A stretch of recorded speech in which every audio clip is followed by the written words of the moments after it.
Greenland ಕಾಡಲ್ಲಿ ಎಲ್ಲಾ ಪಕ್ಷಿಗಳು ತುಂಬಾ ಪ್ರೀತಿಯಾಗಿ ಮತ್ತು ಸಹೋದರರ ತರ ಜೀವಿಸ್ತಿದ್ವು.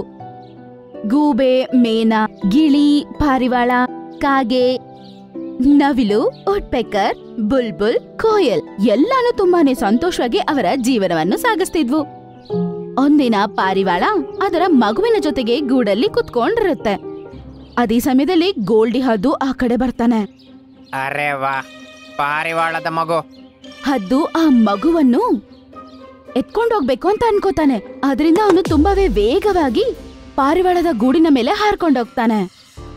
ಅದರ ಕೈಯಲ್ಲಿ ಆ ಮಗುವನ್ನು ಎತ್ಕೊಳಕ್ಕಂತೂ ಆಗಿಲ್ಲ. ಆದರೆ ಅದು ಮಾಡಿದ ಯಾರಕತೆಯಿಂದ ಮಗು ಪಾಪ ಆ ಗೂಡಿನಿಂದ ಕೆಳಗಡೆ ಬಿದ್ಬಿಡ್ತಾನೆ. ಮತ್ತೆ ಅದರ ರೆಕ್ಕೆಗಳಿಗೆ ಏಟಾಗುತ್ತೆ. ಮುನ್ನಾ, ಈಗ ಹೋಗ್ತಿದ್ದೀನಿ, ಮತ್ತೆ ನನ್ನ ಹೆಂಡತಿಯ ಜೊತೆ ಬರ್ತೀನಿ ಇದನ್ ತಿನ್ನಕ್ಕೆ. ಅಮ್ಮ, ತುಂಬಾ ನೋಯ್ತಾ ಇದೆ. ಮಗನೇ, ನೀನ್ ಇಲ್ಲೇ ಇರು, ನಾನು ಈಗ್ಲೇ ಬರ್ತೀನಿ. ಅದನ್ನಲ್ಲೇ ಬಿಟ್ಟು ಪಾರಿವಾಳ ಅಲ್ಲಿಂದ ಹೋಗ್ಬಿಡುತ್ತೆ. 1-2 ಅವರ್ ಆರ್ಕೊಂಡು ಹೋದ ನಂತರ ಪಕ್ಷಿ ರಾಣಿಯ ಮಹಲ್ಗೆ ಹೋಗುತ್ತೆ. ಪಕ್ಷಿ ರಾಣಿ, ಅನ್ಯಾಯ ಆಗ್ಬಿಡ್ತು. ನನಗೆ ಹೇಳು, ಏನಾಯ್ತು? ಪಕ್ಷಿ ರಾಣಿ, ನನ್ನ ಮಗುವಿನ ಮೇಲೆ ಆ ಹದ್ದು ಅಟ್ಯಾಕ್ ಮಾಡ್ತು. ನನ್ನ ಮಗುವಿನ ರೆಕ್ಕೆಗೆ ತುಂಬಾ ಏಟಾಗಿದೆ. ಪಾಪ ಅದು ನರ್ಲಾಡ್ತಿದೆ. ಅಯ್ಯೋ ದೇವ್ರೆ, ಬಾ, ಈಗ್ಲೇ ನಾನು ಬಂದು ನೋಡ್ತೀನಿ. ಹಂಗಂತೇಳಿ ಪಕ್ಷಿ ರಾಣಿ ತಕ್ಷಣ ಪಾರಿವಾಳದ ಜೊತೆ ಬರುತ್ತೆ. ಅಮ್ಮ, ನೀನು ಭಯ ಪಡ್ಬೇಡ. ಆ ಮಗು ಕೆಳಗಡೆ ಬಿದ್ದಿರುತ್ತೆ ಮತ್ತೆ ಅದರ ರೆಕ್ಕೆಗೆ ತುಂಬಾನೇ ಏಟಾಗಿರುತ್ತೆ.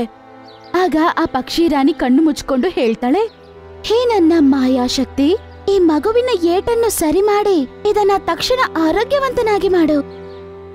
ಹಂಗಂತ ಹೇಳಿದ ತಕ್ಷಣ ಅದರ ನೆತ್ತಿ ಮೇಲೆ ಇದ್ದ ಆ ವಜ್ರದಿಂದ ಬೆಳಕೊಂದು ಆಚೆ ಬಂದು ಆ ಮಗುವಿನ ಮೇಲೆ ಬೀಳುತ್ತೆ. ಅವನ ಗಾಯ ವಾಸಿಯಾಗುತ್ತೆ. ಈಗ ಅವನು ಆರೋಗ್ಯವಂತನಾಗ್ತಾನೆ. ಅಮ್ಮ, ನಾನ್ ಸರಿಯಾದೆ. ಧನ್ಯವಾದ ಪಕ್ಷಿ ರಾಣಿ. ಇವತ್ತು ನೀವೇ ಇಲ್ಲ ಅಂದ್ರೆ ನನ್ನ ಮಗು ಇಷ್ಟೊತ್ತಿಗೆ ಸತ್ತೋಗ್ಬಿಟ್ಟಿರ್ತಿದ್ದ. ಹಂಗ್ ಮಾತಾಡ್ಬೇಡ ಸೋನಿ ಪಾರಿವಾಳ. ದೇವರು ಎಲ್ಲಾರನ್ನೂ ಚೆನ್ನಾಗಿಡ್ಲಿ. ಹಂಗಂತೇಳಿ ಪಕ್ಷಿ ರಾಣಿ ಅದರ ಮೆಹಲ್ ಕಡೆಗೆ ಹಾರ್ಕೊಂಡು ಹೋಗ್ಬಿಡುತ್ತೆ.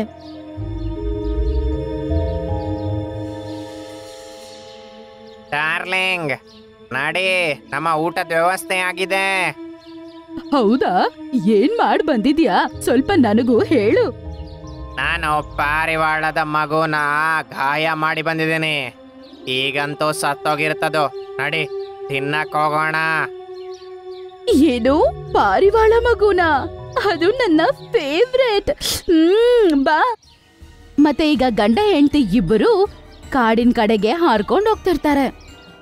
ಈ ಪಾರಿವಾಳ ಮಾತು ಕೇಳಿದ ತಕ್ಷಣ ನನ್ನ ಬಾಯಲ್ಲಿ ನೀರು ಊರ್ತಾ ಇದೆ.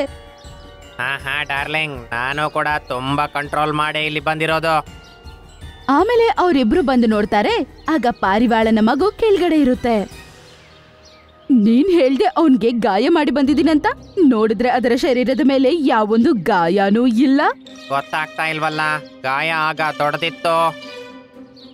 ಗೋಲ್ಡಿ ಮತ್ತೆ ಹದ್ದು ಅವರಿಬ್ಬರನ್ನ ತಿನ್ನಕ್ಕೆ ಹೋಗ್ತಾರೆ. ಆಗ ಒಂದು ಶಬ್ದ ಕೇಳಿಸುತ್ತೆ. ಗೋಲ್ಡಿ, ಹದ್ದು, ಮತ್ತೆ ಈ ಕಾಡಲ್ಲಿರುವ ನನ್ನ ಪಕ್ಷಿಗಳ ಮೇಲೆ ನೀನು ಬೇಟೆಯಾಡಕ್ಕೆ ಬಂದಿದೀಯಾ? ಅರೆ, ನೀನೆಲ್ಲಿಂದ ಬಂದೆ?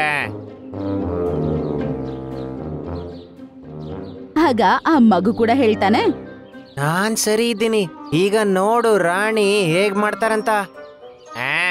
ಇವರಂತೂ ಸೇರಿ ನಮ್ಮನ್ನ ಇಡಿಯಟ್ ಮಾಡಿದ್ದಾರೆ. ಆಗ ರಾಣಿ ಪಕ್ಷದ ವಜ್ರದಿಂದ ಬೆಳಕು ಬರುತ್ತೆ. ಮತ್ತೆ ಅವ್ರ ಶರೀರದ ಮೇಲೆ ಬಿದ್ದು ಅವರಿಬ್ರು ಅಲ್ಲೇ ಪಲ್ಟಿ ಹೊಡೆಯಕ್ಕೆ ಶುರು ಮಾಡ್ತಾರೆ. ಅರೆ, ತಲೆ ತಿರುಗ್ತಾ ಇದೆ ನಂದು. ನನಗ್ ಕೂಡ. ಅಯ್ಯೋ ಮಹಾರಾಣಿ, ನನ್ನನ್ನ ಬಿಟ್ಬಿಡು. ಬಿಡ್ಬೇಕಾ? ಸರಿ, ಬಿಟ್ಬಿಡ್ತೀನಿ. ಪಕ್ಷಿ ರಾಣಿಯ ವಜ್ರದಿಂದ ಮತ್ತೆ ಬೆಳಕು ಆಚೆ ಬಂದು ಅವ್ರ ಮೇಲೆ ಬೀಳುತ್ತೆ. ಮತ್ತು ಇಬ್ಬರು ಚೆಂಡುಗಳಂತೆ ಮಿಂಚಿನ ವೇಗದಲ್ಲಿ ಗಾಳಿಯಲ್ಲಿ ಹಾರಿದರು. ಇನ್ನೊಂದ್ಸಲ ಈ ಕಡೆ ತಲೆ ಇಟ್ಟುಕೊಂಡು ಮಲಗಬಾರ್ದು, ಅರ್ಥ ಆಯ್ತಾ?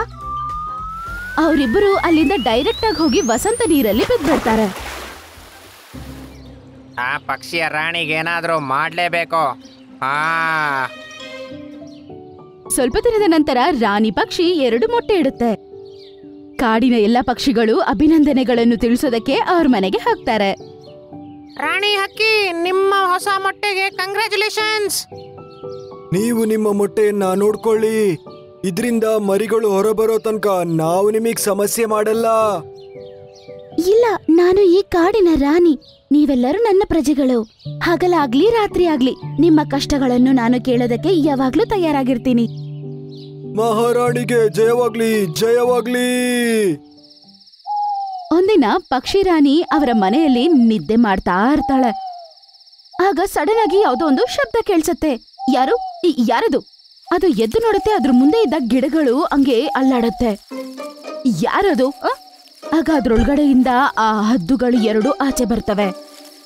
ಏನ್ ಮಹಾರಾಣಿ, ಹೇಗಿದ್ದೀಯಾ? ನೀವಿಬ್ರು ಇಲ್ಲಿಗೇನಕ್ ಬಂದ್ರಿ? ಈಗ್ಲೇ ನಿಮ್ಮಿಬ್ಬರಿಗೂ ಬುದ್ಧಿ ಕಲಿಸ್ತೀನಿ. ನಮಗ್ ಗೊತ್ತು, ನಿನ್ನ ಜಾದು ಬೆಳಿಗ್ಗೆ ಮಾತ್ರ ನಡೆಯೋದಂತ. ಅದಕ್ಕೆ ರಾತ್ರಿ ಬಂದಿರೋದ್ ನಾವು. ಅದನ್ ಕೇಳಿಸ್ಕೊಂಡು ರಾಣಿ ಪಕ್ಷಿಗೆ ತುಂಬಾ ಭಯ ಆಗತ್ತೆ. ಆಗ ಗೂಡಿನಲ್ಲಿ ಇಟ್ಟಿದ್ದ ಅದರ 2 ಮೊಟ್ಟೆಗಳು ಅಳ್ಳಾಡಕ್ ಶುರು ಆಗತ್ತೆ. ನನ್ನ ಮೊಟ್ಟೆ! ಅದು ಅದರ ಮೊಟ್ಟೆಗಳ ಹತ್ರ ಹೋಗುತ್ತೆ. ಆಗ ಗೋಲ್ಡಿ ಹೇಳ್ತಾನೆ, ಇದರ ಅರ್ಥ ನಾವು ಸರಿಯಾದ ಟೈಮಿಗೆ ಬಂದಿದ್ದೀವಿ. ನಿನ್ನ ಮರಿ ಆಗಂಗಿದೆ ಈಗ. ಬಾರೆ. ಗೋಲ್ಡಿ, ನನ್ನ ಮೊಟ್ಟೆಯಿಂದ ದೂರ ಇರು. ಬೇಕಾದ್ರೆ ನನ್ನ ಪ್ರಾಣ ತಗೋ. ಇಲ್ಲ, ಅದ್ರಲ್ ಮಜಾ ಬರಲ್ಲ. ಅವರಿಬ್ರು ಹಾಡ್ಕೊಂಡ್ ಬಂದು ಇಬ್ರು ಒಂದೊಂದ್ ಮೊಟ್ಟೆಯನ್ನು ಎತ್ಕೋತಾರೆ. ಮತ್ತೆ ಬೇರೆ ಬೇರೆ ದಿಕ್ಕಲ್ಲಿ ಹಾರ್ಕೊಂಡು ಹೋಗ್ಬಿಡ್ತಾರೆ. ಈಗ ನೋಡ್ತೀವಿ ನಿನ್ನ ಮೊಟ್ಟೆನ ಹೇಗ್ ಕಾಪಾಡ್ತೀಯ ಅಂತ. ಈಗ ನಾನು ಏನ್ ಮಾಡ್ಲಿ? ಈಗ ನಾನು ಯಾರಿಂದೆ ಹೋಗ್ಲಿ? ರಾಣಿ ಪಕ್ಷಿಗೆ ಪಾಪ ಏನು ಅರ್ಥ ಆಗ್ತಿಲ್ಲ. ಅದೀಗ ಗೋಲ್ಡಿಯ ಹಿಂದೆ ಹೋಗುತ್ತೆ. ಓಹೋ, ನನ್ನ ಹಿಂದೆ ಬರ್ತಾ ಇದೀಯಾ? ಎಷ್ಟು ಟೈಮ್ ನನ್ನ ಹಿಂದೆ ಬರ್ತೀಯ ಅಂತ ನೋಡೋಣ. ಬಾಬಾ. ಗೋಲ್ಡಿ ಬೇಕಂತಾನೆ ತುಂಬಾ ವೇಗವಾಗಿ ಹಾರ್ತಾನೆ. ಮತ್ತೆ ಸಡನ್ ಆಗಿ ಬೇಕಂತಾನೆ ಹಂಗೆ ಮೆತ್ತಗೋಡ್ತಾನೆ.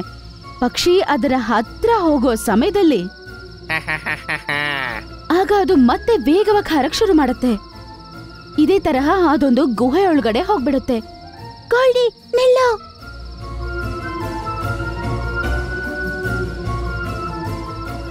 ಒಂದು ದೊಡ್ಡ ಕಲ್ಲಿನ ಮೇಲೆ ಹೋಗಿ ನಿಂತ್ಕೊಳ್ಳುತ್ತೆ. ಅಲ್ಲೇ ನಿಲ್ಲು ಮಹಾರಾಣಿ. ನಾನಿಲ್ಲ ಅಂದ್ರೆ ಇದನ್ ಬಿಟ್ಬಿಡ್ತೀನಿ.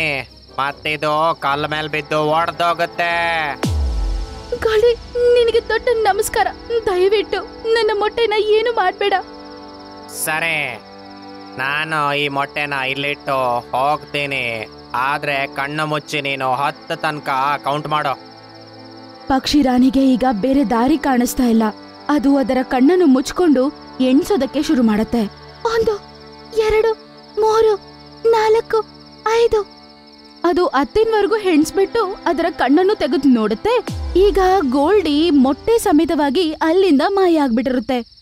ಮೋಸಗಾರನಾದ ಗೋಲ್ಡಿ ಹಂಗಂತ ಹಲ್ಲು ಕಚ್ಕೋತಾ ಹೇಳುತ್ತೆ. ವಾಪಸ್ ಆಚೆ ಬರತ್ತಕ್ಕೆ ಅದು ಗುಹೆಯ ಬಾಗಿಲ ಕಡೆ ಬರುತ್ತೆ. ಆದ್ರೆ ಅದು ಬಾಗಿಲ ಬಳಿ ಬಂದು ನೋಡಿದ ತಕ್ಷಣ ಅದಕ್ಕೆ ತುಂಬಾನೇ ಭಯ ಆಗ್ಬಿಡುತ್ತೆ. ಯಾಕಂದ್ರೆ ಆ ಗುಹೆಯ ಬಾಗಿಲನ್ನು ಒಂದು ದೊಡ್ಡ ಕಲ್ಲನ್ನು ಇಟ್ಟು ಮುಚ್ಚಿಬಿಟ್ಟಿರ್ತಾರೆ. ಈ ಕಲ್ಲು ಒಂದ್ ವೇಳೆ ಇಲ್ಲೇ ಇದ್ರೆ ಗುಹೆ ಒಳಗಡೆ ಸೂರ್ಯ ಕಿರಣಗಳು ಬರೋದಿಲ್ಲ. ಆಗ ನನ್ನ ಕೈಯಲ್ಲಿ ಮಾಯ ಮಾಡಕ್ಕೂ ಆಗಲ್ಲ. ನನ್ನ ಮಕ್ಕಳು ಪಾಪ ಯಾವ ಪರಿಸ್ಥಿತಿಯಲ್ಲಿರ್ತಾರೋ ಏನೋ. ಅದರ ಕಣ್ಣಲ್ಲಿ ಪಾಪ ನೀರು ತುಂಬಿರುತ್ತೆ. ಮತ್ತೆ ಅದರ ಗಂಟಲಿನಿಂದ ಒಂದು ನೋವಿನ ಶಬ್ದ ಆಚೆ ಬರುತ್ತೆ. ಪಕ್ಷಿ ರಾಣಿ ಆ ಗುಹೆಯಿಂದ ಆಚೆ ಬರ್ತಾಳ. ಅದರ ಮಕ್ಕಳು ಅದಕ್ಕೆ ಯಾವ ಪರಿಸ್ಥಿತಿಯಲ್ಲಿ ಸಿಗ್ತಾರೆ? ಈ ಎಲ್ಲಾ ಪ್ರಶ್ನೆಗಳಿಗೂ ಉತ್ತರ ಈ ಕಥೆಯ ಇನ್ನೊಂದು ಭಾಗದಲ್ಲಿ ನಿಮ್ಗೆ ಗೊತ್ತಾಗುತ್ತೆ. ಬಿಸಿಗಾಲ ಶುರುವಾಗ್ಬಿಟ್ಟಿತ್ತು. ಮಿಟ್ಟು ಒಂದು ಮರದ ನೆರಳಲ್ಲಿ ಕುತ್ಕೊಂಡಿತ್ತು. ಆಗ ಆಕಾಶದಿಂದ ಒಂದು ಪಕ್ಷಿ ಬಂದು ಕೆಳಗಡೆ ಬೀಳುತ್ತೆ. ಅದರ ರೆಕ್ಕೆಗಳಲ್ಲಿ ಹೇಟಾಗಿರುತ್ತೆ. ಎಲ್ಲೋದ್ಲು ಚುನ್ಮುನ್? ಇವತ್ತಲ್ಲ ನಾಳೆ ನನ್ನ ಕೈಗೆ ಸಿಕ್ಕೇ ಸಿಗ್ತಾಳೆ. ಹಂಗಂತೇಳಿ ಆ ಹದ್ದು ಅಲ್ಲಿಂದ ಹೋಗ್ಬಿಡುತ್ತೆ. ಅರೆ, ನಿನಗೆ ಹೇಗ್ ಗಾಯ ಆಯ್ತು? ಆ ಹದ್ದು ನನ್ನ ಮೇಲೆ ದಾಳಿ ಮಾಡಿತು. ಅದಂತೂ ಹೋಗಾಯ್ತು. ಆದ್ರೆ ನಿನ್ ಹೆಸರೇನು? ನನ್ನ ಹೆಸರು ಚುನ್ಮುನ್. ನಿನ್ ಹೆಸರು ಚೆನ್ನಾಗಿದೆ. ನೀನ್ ನನ್ ಜೊತೆ ನಡಿ. ಮತ್ತೆ ನೀನು ಆರಾಮಾಗೋ ತನಕ ನೀನು ನನ್ನ ಮನೆಯಲ್ಲೇ ಇರ್ಬೋದು. ನಿಜವಾಗ್ಲೂನಾ? ಹಾ, ನಾನು ಅಮ್ಮ ನಿನ್ನ ಚೆನ್ನಾಗಿ ನೋಡ್ಕೊಳ್ತೀವಿ. ಚಿನ್ಮುನ್ ಸಂತೋಷದಿಂದ ಮಿಟ್ಟು ಜೊತೆ ಒಂದು ಗುಹೆ ಒಳಗಡೆ ಹೋಗುತ್ತೆ. ಅಲ್ಲಿ ಮಿಟ್ಟುವಿನ ಅಮ್ಮ ಆದ ಮೇನಾ ಕೆಂಪು ಕಲ್ಲಿನ ಬಳಿ ಕುತ್ಕೊಂಡಿರ್ತಾಳೆ. ಆ ಕಲ್ಲು ತುಂಬಾ ಸುಂದರವಾಗಿರುತ್ತೆ. ಅರೆ, ನೀನು ನೋಡೋದಕ್ಕೆ ತುಂಬಾ ಸುಂದರವಾಗಿದ್ಯಾ. ನಿನ್ನ ಹೆಸರೇನು ಮತ್ತೆ ನಿನ್ ರೆಕ್ಕೆಯಲ್ಲಿ ಯಾಕೆ ಹಿಂಗಾಯ್ತು? ನನ್ನ ಹೆಸರು ಚಿನ್ಮುನ್. ಗೋಲ್ಡಿ ಎನ್ನುವ ಒಂದು ಹದ್ದು ಯಾವಾಗ್ಲೂ ನನ್ನ ಹಿಂದೆನೆ ಬಿದ್ದಿರುತ್ತೆ. ಆ ಹದ್ದತ್ರದಿಂದ ತಪ್ಸ್ಕೊಂಡ್ ಬರುವಾಗ ನಾನು ಈ ಕಾಡಿಗೆ ಬಂದ್ ಸೇರ್ಕೊಂಡೆ. ಈ ಏಟು ಕೂಡ ನಾನು ಅದ್ರ ಹತ್ರದಿಂದ ತಪ್ಸ್ಕೊಂಡು ಓಡೋಗುವಾಗ ನನಗಾಯ್ತು. ಏನ್ ಸಮಸ್ಯೆ ಇಲ್ಲ, ನೀನ್ ಚೆನ್ನಾಗಾಗೋವರೆಗೂ ನೀನ್ ನಮ್ ಜೊತೆ ಈ ಗುಹೆಯಲ್ಲೇ ಇರ್ಬೋದು, ಸರಿನಾ? ಅದನ್ ಕೇಳಿ ಮಿಟ್ಟು ತುಂಬಾ ಸಂತೋಷ ಪಡುತ್ತೆ. ಮತ್ತೆ ಚುನ್ಮುನ್ ಕೂಡ ಅವರ ಜೊತೆ ಅದೇ ಗುಹೆ ಒಳಗಡೆ ಇರ್ತಿರುತ್ತೆ. ಮಿಟ್ಟು, ನನಗೊಂದು ವಿಷಯ ಅರ್ಥ ಆಗಿಲ್ಲ. ನಿಮ್ಮ ಫ್ಯಾಮಿಲಿ ಬೇರೆ ಪಕ್ಷಿಗಳ ಫ್ಯಾಮಿಲಿ ತರ ಗೂಡಿನಲ್ಲಿ ಯಾಕೆ ವಾಸಿಸ್ತಿಲ್ಲ? ಮತ್ತೆ ನಿಮ್ಮಮ್ಮ ಯಾವಾಗ್ಲೂ ಒಂದು ಕಲ್ಲಿನ ಬಳಿ ಕೂತಿರ್ತಾರಲ್ವಾ, ಅದರ ಬಣ್ಣ ದಿನ ಹೆಂಗ್ ಬದ್ಲಾಗ್ಬಿಡುತ್ತೆ? ಆಕ್ಚುಲಿ ಅದೊಂದು ಸೀಕ್ರೆಟು. ನೀನ್ ನನ್ನ ಫ್ರೆಂಡ್ ಅಲ್ವಾ, ಅದಕ್ಕೆ ನಾನು ಹೇಳ್ತಿದ್ದೀನಿ. ಅದೊಂದು ಮಾಂತ್ರಿಕ ಕಲ್ಲು. ಈ ಚಳಿಗಾಲದಲ್ಲಿ ಒಂದು ದೇವತೆ ನಮ್ಮ ಕಾಡಿಗೆ ಬಂದು ಬಿದ್ದಿತ್ತು. ಅವಳಿಗೆ ಹುಷಾರಿರ್ಲಿಲ್ಲ. ಅವಳು ಆರಾಮಾಗಬೇಕು ಅಂದರೆ ನಮ್ಮ ಕಾಡಲ್ಲಿರೋ ನೀಲಿ ಹೂವು ಬೇಕಿತ್ತು. ನಾವೆಲ್ಲ ಪ್ರಾಣಿಗಳು ಸೇರಿ ಅವಳಿಗೆ ಆ ನೀಲಿ ಹೂವನ್ನು ಆರಾಮಾಗಿ ಡೈಲಿ ತಿನ್ನಿಸ್ತಿದ್ವಿ. ಕೆಲವೇ ದಿನದಲ್ಲಿ ಅವಳು ಆರಾಮಾದ್ಲು. ಹೋಗೋದಕ್ಕಿಂತ ಮುಂಚೆ ಅವಳಿಗೆ ಕಲ್ಲು ಕೊಟ್ಲು ನಮಗೆ. ಸೆಕೆಗಾಲದಲ್ಲಿ ಈ ಕಲ್ಲಿನ ಕಲರು ಚೇಂಜ್ ಆಗುತ್ತೆ ಅಂತ ಅವಳು ಹೇಳಿದ್ಲು. ಯಾವಾಗ ಈ ಕಲ್ಲು ಹಸಿರಾಗುತ್ತೋ ಆ ದಿನ ನಮ್ಮ ನದಿ ಇದೆಯಲ್ಲ, ಅಲ್ಲಿ ತಗೊಂಡೋಗಿ ಅಲ್ಲಿಡಬೇಕಾಗತ್ತೆ. ಮತ್ತೆ ಸೂರ್ಯನ ಕಿರಣ ಇದ್ರ ಮೇಲೆ ಬಿದ್ದ ಕೂಡಲೇ ಸೂರ್ಯನ ಕಿರಣ ಕಮ್ಮಿ ಆಗೋಗುತ್ತೆ, ಮತ್ತೆ ಸೆಕೆನೂ ಜಾಸ್ತಿ ಆಗಲ್ಲ. ಈ ಕಲ್ಲಿಂದ ತುಂಬಾ ಕೆಲ್ಸ ಆಗುತ್ತೆ ಅನ್ಸುತ್ತೆ. ಇದನ್ನ ಜಾಗ್ರತೆಯಿಂದ ಕಾಪಾಡೋಕಂತಾನೆ ನಾವಿಲ್ಲಿರೋದು. ಯಾವುದಾದ್ರೂ ಪ್ರಾಣಿ ಈ ಕಲ್ಲನ್ನು ತಿಂದರೆ ಅದು ಶಕ್ತಿಶಾಲಿ ಆಗುತ್ತೆ. ಆದರೆ ನಾವು ಎಲ್ಲರಿಗೆ ಒಳ್ಳೇದಾಗ್ಲಿ ಅಂತ ಇದನ್ನ ಯೂಸ್ ಮಾಡ್ತೀವಿ. ಹಾಗಾಗಿ ಅದನ್ನ ನದಿ ಹತ್ರನೇ ಇಡ್ತೀವಿ. ಒಂದ್ ವೇಳೆ ಯಾರಾದ್ರೂ ಅದನ್ನ ಕಳ್ತನ ಮಾಡ್ಬೇಕನ್ಕೊಂಡ್ರೆ? ನಾವಲ್ಲಿ ಒಂದ್ಸರಿ ಇಟ್ರೆ ಆಯ್ತು, ಮತ್ತದು ಅಲ್ಲೇ ಕುತ್ಕೊಂಡ್ಬಿಡುತ್ತೆ. ಮತ್ತೆ ನಾವದನ್ನ ಕಾದ್ರಾಯ್ತು. ಒಳ್ಳೆ ವಿಷಯ. ಇನ್ಮೇಲೆ ನಾನು ಹಂಗೆ ಮಾಡಕ್ ಶುರು ಮಾಡ್ತೀನಿ. ಈಗ ಆ ಕಲ್ಲಿನ ಬಣ್ಣ ಬದಲಾಗಿ 9 ದಿನ ಆಗ್ತಿದೆ. ಆ ದಿನ ರಾತ್ರಿ ಮಿಟ್ಟು, ಮೇನಾ ಮತ್ತೆ ಚಿನ್ಮುನ್ ಆ ಕಲ್ಲಿನ ಬಳಿ ಕುತ್ಕೊಂಡು ಆರಾಮಾಗಿ ನಿದ್ದೆ ಮಾಡ್ತಿರುತ್ತೆ. ಮಿಟ್ಟು ಮತ್ತೆ ಮೇನಾ ಬೆಳಗ್ಗೆ ಎದ್ದು ನೋಡಿದ್ರೆ ಅವ್ರ ಮುಂದೆ ಕಲ್ಲು ಇಲ್ಲ, ಮತ್ತೆ ಅವ್ರ ಮುಂದೆ ಚಿನ್ಮುನ್ನೂ ಇಲ್ಲ. ಮತ್ತೆ ಶೇರ್ ಖಾನ್ ಕೂಡ ಸ್ವಲ್ಪ ಜಂತುಗಳ ಜೊತೆ ಅಲ್ಲಿಗೆ ಬರುತ್ತೆ. 10ನೇ ದಿನ ಇವತ್ತು. ಆ ಕಲ್ಲನ್ನ ನದಿ ಹತ್ರ ತಕೊಂಡೋಗ್ಬೇಕು. ಎಲ್ಲಿದೆ ಅದು? ಅದನ್ ಕೇಳಿ ಮಿಟ್ಟು ಮತ್ತೆ ಮೇನಾ ಅವ್ರಿಗೆ ಎಲ್ಲಾ ವಿಷಯ ಹೇಳುತ್ತೆ. ನೀವಿಬ್ರು ಆ ಗೊತ್ತಿಲ್ದಿರೋ ಹಕ್ಕಿ ಮೇಲೆ ಹೇಗ್ ನಂಬಿಕೆ ಇಟ್ರಿ? ನಾನದನ್ನ ಹುಡ್ಕೊಂಡ್ ತರ್ತೀನಿ. ಚುನ್ಮುನ್ ಅದನ್ನ ಕತ್ಕೊಂಡೋಗಕ್ ಸಾಧ್ಯನೇ ಇಲ್ಲ. ನಂಗೊತ್ತು, ಆ ಗೋಲ್ಡಿನೇ ಹಕ್ಕಿ ಮತ್ತೆ ಕಲ್ಲನ್ನ ತಕೊಂಡೋಗಿರ್ಬೇಕು. ಮಿಟ್ಟು ಅದನ್ನ ಹುಡುಕೊಂಡು ಅಲ್ಲಿಂದ ಹೊಟ್ಟೋಗ್ಬಿಡುತ್ತೆ. ಬಿಸಿಲಿನ ಕಾರಣದಿಂದ ಕಾಡಲ್ಲಿ ಮಹಾಮಾರಿ ಬೇರೆ ಬಂದಿತ್ತು. ಮರ ಗಿಡಗಳೆಲ್ಲ ಒಣಗೋಗಿತ್ತು. ಬಿಸಿಲಿನ ಕಾರಣದಿಂದ ಜಂತುಗಳ ಆರೋಗ್ಯ ಕೂಡ ಹಾಳಾಗಿತ್ತು. ಮಿಟ್ಟು ಮಧ್ಯಾಹ್ನ ಒಂದು ಜಾಗಕ್ಕೆ ಹೋಗಿ ಸೇರ್ಕೊಳ್ಳುತ್ತೆ. ಅದು ಚಿನ್ಮುನ್ ಮತ್ತೆ ಗೋಲ್ಡಿ ಒಂದೇ ಜಾಗದಲ್ಲಿರೋದ್ ನೋಡುತ್ತೆ. ಮತ್ತೆ ಕಲ್ಲು ಕೂಡ ಅವ್ರ ಮುಂದೆ ಇರುತ್ತೆ. ಚುನ್ಮುನ್, ನಾನ್ ಬಂದ್ಬಿಟ್ಟೆ, ನೀನ್ ಹೆದರ್ಬೇಡ ಈಗ. ಹೆದ್ರಿಕೆನಾ? ಹೇಳೇ, ನಿನ್ನನ್ ಕಾಪಾಡೋಕ್ ಬಂದಿದ್ದಾನಂತೀವನು.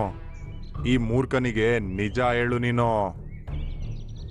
ಮಿಟ್ಟು, ನಾನು ಮತ್ತೆ ಗೋಲ್ಡಿ ಶತ್ರುಗಳೆಲ್ಲ. ನಾವವತ್ ಮಾಡಿದ್ದು ಎಲ್ಲಾ ಪೂರ್ತಿ ನಾಟಕ. ನನ್ಗೆ ಮೈ ಹುಷಾರಿಲ್ಲ ಅಂತ ಸುಮ್ನೆ ಕಾರಣ ಹಾಕಿ ನಿಮ್ ಮನೆ ಒಳಗಡೆ ಬರ್ಬೇಕಿತ್ತು. ಆ ಕಲ್ಲನ್ನ ಕಳ್ತನ ಮಾಡಿ ಗೋಲ್ಡಿ ಕೊಡಕ್ ನಾನ್ ಬಂದಿದ್ದು. ಅಂದ್ರೆ ಸಿಂಹ ಹೇಳಿದ್ದು ಸರಿ. ನೀನು ನಂಬಿಕೆಗೆ ಅರ್ಹನೇ ಇಲ್ಲ. ನೀನು ಮೋಸಗಾರ್ತಿ. ಡ್ರಾಮಾ ಎಲ್ಲ ಮುಗೀತು. ಗೋಲ್ಡಿ ಮಿಟ್ಟು ಮೇಲೆ ದಾಳಿ ಮಾಡಿ ಅದನ್ನ ಕಟ್ ಹಾಕುತ್ತೆ. ಅದನ್ನ ಹಗ್ಗದಲ್ಲಿ ಬಂಧಿಸುತ್ತೆ. ಮತ್ತೆ ಕಲ್ಲಿನ ಬಳಿ ಅದು ಹೋಗುತ್ತೆ. ಚುನ್ಮುನ್, ಇದನ್ನ ನಿಲ್ಸು. ನಮ್ಮ ಕಾಡಿನ ಪ್ರಾಣಿಗಳೆಲ್ಲ ಸೆಕೆಯಿಂದ ಸಾಯ್ತಾ ಇದಾವೆ. ಅದರಿಂದ ತುಂಬಾ ಕಷ್ಟ ಆಗುತ್ತೆ. ಆ ಕಲ್ಲು ನಮಗ್ ಬೇಕೇ ಬೇಕು. ನನಗಿಂತ ಜಾಸ್ತಿ ಶಕ್ತಿಶಾಲಿ ಯಾರೂ ಇರಲ್ಲ. ನಾನ್ ಈ ಕಲ್ಲನ್ನ ನುಂಗಿದ್ರೆ ನನಗೆ ಎಷ್ಟೋ ಶಕ್ತಿಗಳು ಬಂದ್ಬಿಡುತ್ತೆ. ಗೋಲ್ಡಿ ನಗ್ತಾ ಆ ಕಲ್ಲನ್ನ ಅದರ ಬಾಯಲ್ಲಿ ಎತ್ಕೊಳ್ಳುತ್ತೆ. ಮತ್ತೆ ಅದನ್ನ ನುಂಗ್ಬಿಡುತ್ತೆ. ಆದ್ರೆ ಮರುಕ್ಷಣನೇ ಅದರ ನಗು ನಿಂತೋಗ್ಬಿಡುತ್ತೆ. ಅದರ ಶ್ವಾಸ ಕೂಡ ನಿಂತೋಗುತ್ತೆ. ಏನಾಗ್ತದೆ ನನ್ ಜೊತೆ? ಗೋಲ್ಡಿ, ಆ ಕಲ್ನ ನೀನು ಮಾಯಾ ಕಲ್ಲು ಅಂತ ಅನ್ಕೊಂಡು ನುಂಗ್ದೆ ಅಲ್ವಾ? ಅದು ಡೂಪ್ಲಿಕೇಟ್ ಕಲ್ಲು. ಅದನ್ ಕೇಳಿ ಮಿಟ್ಟು ತುಂಬಾ ಆಶ್ಚರ್ಯದಿಂದ ನೋಡ್ತಿರುತ್ತೆ. ನೀನ್ ನನ್ಗೆ ಹೇಳಿದ್ರಿಂದ ನಾನು ಕಳ್ತನ ಮಾಡಕ್ಕೆ ಹೋಗಿದ್ದು, ಆದ್ರೆ ಆ ಪಕ್ಷಿಗಳು ನನ್ನ ತುಂಬಾ ಚೆನ್ನಾಗಿ ನೋಡ್ಕೋತು. ಅವ್ರಿಗೆ ಮೋಸ ಮಾಡೋದಕ್ಕೆ ನನ್ಗೆ ನಿಜವಾಗ್ಲೂ ಇಷ್ಟ ಇಲ್ಲ. ಹಂಗ್ ಮಾಡಿದ್ರೆ ನಾನು ಒಳ್ಳೆಯವಳೆ ಅಲ್ಲ. ಅದಕ್ಕೆ ನಾನು ನಿನ್ಗೆ ಒಂದು ಡೂಪ್ಲಿಕೇಟ್ ಕಲ್ಲನ್ನ ತಗೊಂಡ್ ಬಂದ್ ಕೊಟ್ಟೆ. ಅದನ್ನ ಕೇಳಿ ಗೋಲ್ಡಿಗೆ ತುಂಬಾನೇ ಕೋಪ ಬರುತ್ತೆ. ಆದ್ರೆ ಅದರ ಬಾಯಲ್ಲಿ ಕಲ್ಲೋಗಿ ಸಿಕ್ಕಾಕೊಂಡಿರುತ್ತೆ. ಅದರಿಂದ ಅದಕ್ಕೆ ತುಂಬಾನೇ ಕಷ್ಟ ಆಗ್ತಿತ್ತು.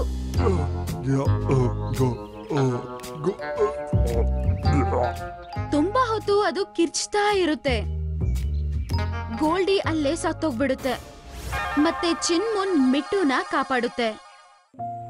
ಈ ರೀತಿಯ ಕಾಡಲ್ಲಿರುವ ಎಲ್ಲಾ ಜಂತುಗಳು ನದಿಯ ಬಳಿ ಬಂದು ಸೇರ್ತವೆ.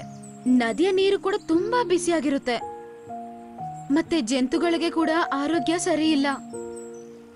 ಮತ್ತೆ ಎಲ್ಲ ಜಂತುಗಳು ಮಿಟ್ಟು ಮತ್ತೆ ಚಿನ್ಮುನ್ ಬರೋದನ್ನ ನೋಡಿ ಎಲ್ಲ ತುಂಬಾನೇ ಸಂತೋಷ ಪಡುತ್ತೆ. ಮಿಟ್ಟು ಅದರ ಕಾಲಲ್ಲಿ ಇಟ್ಕೊಂಡಿರುವ ಕಲ್ಲನ್ನ ಕೆಳಗಡೆ ಇರುತ್ತೆ. ಹಂಗಿಟ್ಟಿದ ತಕ್ಷಣ ಅದರ ಮೇಲೆ ಸೂರ್ಯಕಿರಣಗಳು ಬೀಳ್ತವೆ. ಆ ಕಲ್ಲು ಪ್ರಕಾಶವಂತವಾಗಿತ್ತು. ಸೂರ್ಯನ ಬಿಸಿ ಒಂದೇ ಸಲ ಕಡಿಮೆ ಆಯ್ತು. ಪ್ರಕೃತಿ ತಣ್ಣಗಾಯ್ತು. ಈಗ ನದಿನ ನೀರು ಕೂಡ ತಣ್ಣಗಾಯ್ತು. ಎಲ್ಲಾ ಜಂತುಗಳಿಗೂ ತುಂಬಾನೇ ಸಂತೋಷವಾಗಿತ್ತು.